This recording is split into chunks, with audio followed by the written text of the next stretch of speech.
Let us start working on second problem. Right here, the ratio between 7 months and 7 years is, right.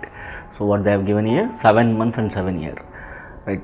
So the units of these two numbers are different, right, our entities are different, so you have to convert it into same unit, then only you can able to find the ratio, right. That is ratio in the sense you are comparing the quantities, right. Now first one is we are supposed to find, that is 7 months to 7 years, right.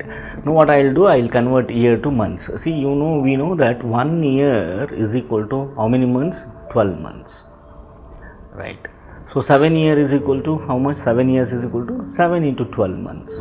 Now so we are supposed to find the ratio between months and years, so that's what 7 months that divided by 7 into 12 months, right. So now simplify it here, this is going to be 1 that divided by, so 7 will be cancelled, 12. So the answer here is 1:12. But you shouldn't do like this, right.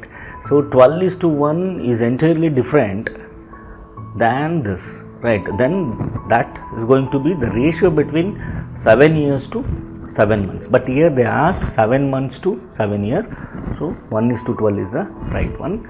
So option B is the right.